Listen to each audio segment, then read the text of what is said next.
Focus academy online classes में आपका स्वागत है। आज हम कक्षा 12 की फिजिक्स का पहली यूनिट स्टार्ट करने वाले हैं। पहली यूनिट का नाम है इलेक्ट्रोस्टैटिक्स, स्थिर वैद्युतिकी।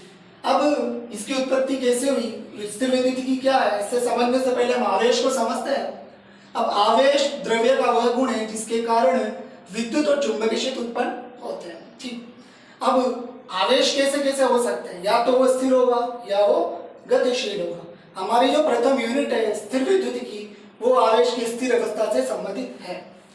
भौतिकी में आवेशों की स्थिर अवस्था में होने वाले प्रभाव और घटना का अध्ययन करना स्थिर वैद्युतिकी कहलाता है। अब इस यूनिट के बारे में बात करते हैं। इस यूनिट में टोटल 4 चैप्टर है।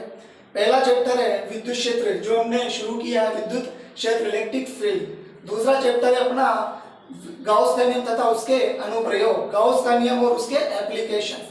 तीसरी यूनिट हमारी स्टार्ट होगी विद्युत विभव, और चौथी यूनिट का नाम है विद्युत धारिता। चलो हम पहले बात कर लेते हैं कि एग्जाम में किस तरह के क्वेश्चन आएंगे और कितने नंबर के आएंगे। देखिए, ये यूनिट कुल 7 नंबर की है और इससे आने वाले क्वेश्चन है 3। ठीक, एक आएगा 1 नंबर का सीधा और डायरेक्ट पहला क्वेश्चन, एक 2 नंबर का एक क्वेश्चन आने वाला है और एक निबंधात्मक क्वेश्चन आएगा 4 नंबर का।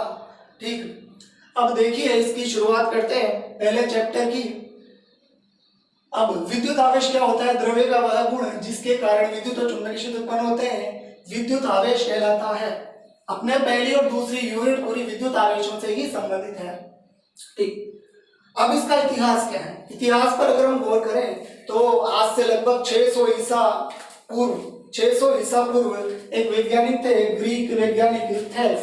इन्होंने 600 ईसा पूर्व इसको जाना, लेकिन ये इसके बारे में ज्यादा नहीं बता पाए। तो देखिए, सबसे पहले यदि इसका प्रयोग हुआ और इसकी ढंग से उत्पत्ति हुई तो वो कैसे हुई। देखिए, कांच की छड़ को यदि सिल्क के कपड़े से रगड़ते हैं तो कांच की छड़ पर कौन सा आवेश आ जाता है, धन आवेश, और सिल्क पर क्या आ जाता है, ऋण आवेश। दूसरा प्रयोग किया गया कि एबोनाइट की छड़ ली गई। अब एबोनाइट की छड़ को बिल्ली की खाल से रगड़ा गया तो देखा गया कि एबोनाइट की छड़ पर तो ऋण आवेश आ जाता है और बिल्ली की खाल पर क्या आ जाता है, धन आवेश। देखिए, अब इसका पता कैसे चला, ये प्लस है या माइनस है, इसके बारे में बाद में बात करेंगे। सबसे पहले बात करते हैं आवेश के प्रकार। आवेश मूलतः 2 प्रकार के होते हैं। एक तो होता है धन आवेश एनायन और ऋण आवेश कैटायन। हमने कहा कि आवेश या तो धन आवेशित हो सकता है या ऋण आवेशित हो सकता है। अब हमने ये कैसे कहा, इसके लिए हमने प्रयोग किया। हमने क्या किया, हमने कांच की छड़ें ली और कांच की छड़ों को रेशम के कपड़े से रगड़ा। अब 2 कांच की छड़ें लेकर उनको एक छड़ को तो स्वतंत्रता पूर्वक लटका दिया और दूसरी छड़ को उसके पास ले गए। हम क्या देखते हैं, हम देखते हैं कि उनके मध्य प्रतिकर्षण होता है, यानी वो एक दूसरे से दूर होती है। यही प्रयोग हमने एबोनाइट की छड़ के साथ किया। हमने 2 एबोनाइट की छड़ ली और इसी प्रकार का प्रयोग किया और हमने देखा कि ये भी आपस में क्या होती है, प्रतिकर्षित, यानी इनमें भी क्या होता है, रिपल्जन। तीसरी स्थिति में हमने एक ली कांच की छड़ और दूसरी ली एबोनाइट की छड़, और हमने देखा कि इन दोनों के मध्य कौन सा गुण पाया जाता है, आकर्षण का गुण पाया जाता है। ठीक, इसके आधार पर हम एक निष्कर्ष तक पहुंचे। निष्कर्ष क्या था कि समान, यदि आवेश समान है तो उनके मध्य क्या होता है, प्रतिकर्षण होता है, और यदि आवेश विपरीत है तो उनके मध्य क्या पाया जाता है, आकर्षण पाया जाता है। अब हमने कांच की छड़ पर जो आवेश उत्पन्न हुआ उसको धनावेश नाम दे दिया और एबोनाइट की छड़ पर जो आवेश उत्पन्न हुआ उसे हमने ऋणावेश नाम दे दिया। अब हम इस चैप्टर के बहुत ही महत्वपूर्ण टॉपिक शुरू करने वाले हैं कि वस्तुओं में किस प्रकार हम आवेश उत्पन्न कर सकते हैं, यानी वस्तुओं में आवेशन की विधियां। 3 प्रकार ऐसे हैं जिससे हम वस्तुओं को आवेशित कर सकते हैं। पहला प्रकार कौन सा है, घर्षण द्वारा आवेशन, यानी हम 2 वस्तुओं में घर्षण उत्पन्न करके आवेश उत्पन्न कर सकते हैं। दूसरा प्रकार कौन सा है, चालन, जिसे स्पर्श द्वारा आवेशन भी कहा जाता है, यानी 2 वस्तुओं को आपस में छूकर स्पर्श करा के कैसे हम आवेश उत्पन्न कर सकते हैं। वो तीसरा प्रकार है प्रेरण द्वारा आवेशन, जिसके बारे में हम बाद में बात करेंगे। अब हमारा पहला टॉपिक है कि घर्षण द्वारा आवेशन किस प्रकार होता है। तो ये हम अभी समझ चुके हैं, पढ़ चुके हैं कि 2 वस्तुओं को रगड़ा जाए तो उनमें आवेश उत्पन्न हो जाता है। हमने बिल्ली की खाल को रेशम के कपड़े से रगड़ा और एबोनाइट की छड़ को बिल्ली की खाल से रगड़ा, तो हमने देखा कि उन दोनों छड़ों में ही वस्तुओं को आकर्षित और प्रतिकर्षित करने की क्षमता उत्पन्न हो गई। ठीक, तो देखिए दो वस्तुओं को आपस में रगड़कर आवेश उत्पन्न किया जाता है तो ये कहलाता है घर्षण द्वारा आकर्षण। अब हम आवेशन के दूसरे प्रकार के बारे में बात करेंगे जिसे चालन या स्पर्श द्वारा आवेशन कहते हैं।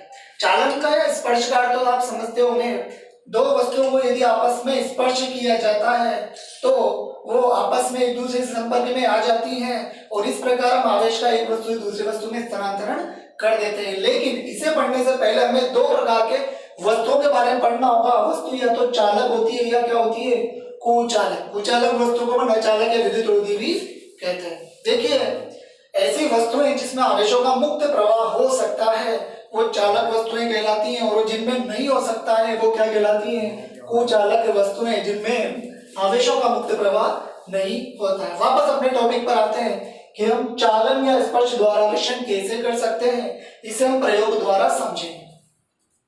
हम धातु की गेंदें लेंगे दो, एक गेंद को तो अपन आवेशित कर देंगे, जैसे उदाहरण के तौर पर हमने धनावेशित कर दिया, और एक वस्तु को अपन अनावेशित यानी अनचार्ज लेंगे। ठीक, अब हम क्या करेंगे, पहले इन दोनों को आपस में स्पर्श कराएंगे। अब स्पर्श कराने से जैसा कि हम घटना देख रहे हैं कि इसका धनावेश इस वस्तु से इस वस्तु में स्थानांतरित हो जाता है और जैसे ये धनावेशित थी दूसरी वस्तु भी धनावेशित हो जाती है और हम बाद में इन दोनों को अलग कर लेने पर भी इस वस्तु ये दोनों वस्तुएं आवेशित रहती है यानी दूसरी वस्तु भी क्या हो जाती है, धनावेशित। एक चीज इसमें ध्यान रखने लायक है कि इसका जमीन से कोई संपर्क नहीं होना चाहिए, यानी इसे कुचालक स्टैंड पर ही रखकर ये प्रयोग किया जा सकता है।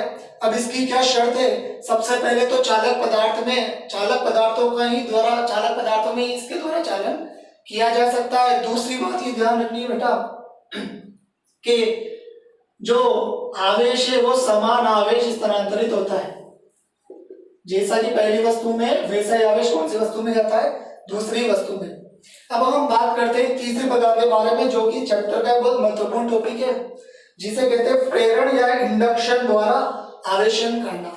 अब प्रेरण का अर्थ समझते हो, प्रेरण का अर्थ एक वस्तु जब दूसरी वस्तु में कुछ या एक व्यक्ति दूसरी वस्तु जब व्यक्ति को प्रेरणा देता है तो उसको प्रेरणा बोलते हैं। प्रेरणा देने का अर्थ है कि अपना एक प्रभाव वो दूसरे पर डाल दें। तो यदि हम दो वस्तुओं को यदि स्पर्श न कराएं यानी बिना स्पर्श द्वारा आवेशन कराएं तो यह कहलाएगा प्रेरण द्वारा आवेशन, चार्जिंग बाय इंडक्शन। देखिए आवेशित वस्तु से अनावेशित वस्तु में बिना स्पर्श कराए आवेशन करने की प्रक्रिया क्या कहलाती है, प्रेरण द्वारा आवेशन।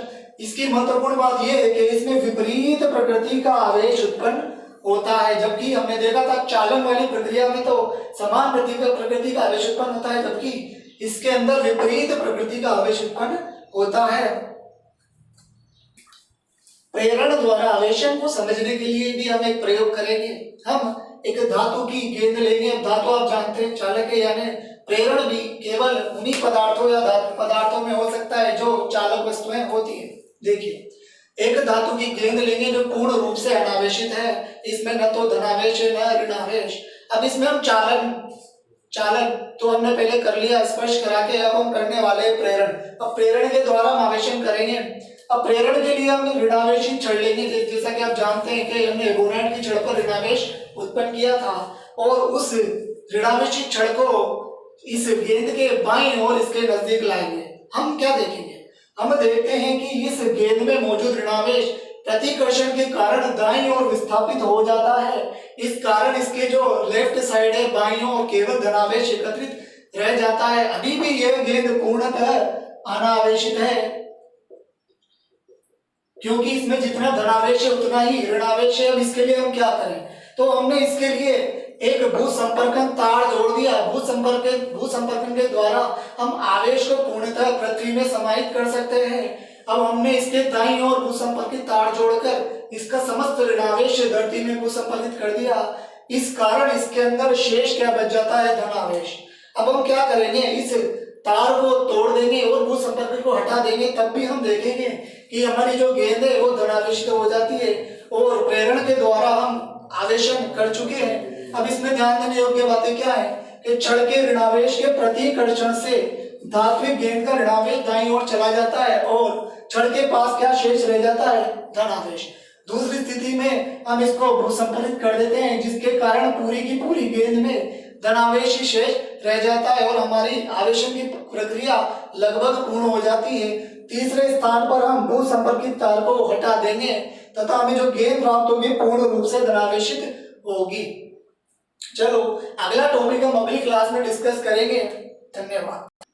फोकस एकेडमी चैनल को सब्सक्राइब जरूर कीजिए और बेल आइकन को प्रेस कीजिए ताकि अगली कक्षाओं में नोटिफिकेशन आपको आपके मोबाइल पर टाइम टू टाइम उपलब्ध होती रहेगी। और इसी प्रकार हमारे कोचिंग संस्थान के द्वारा ऑनलाइन क्लासों में सभी कक्षाओं को लगातार जितना हमसे हो सकेगा जल्दी से जल्दी डालने की कोशिश करेंगे ताकि आप वापस पढ़ाई से जुड़ सकें। और चैनल को लाइक और सब्सक्राइब शेयर जरूर कीजिए, अपने दोस्तों में इसे शेयर कीजिए ताकि वो भी इसका लाभ उठा सके। Thank you.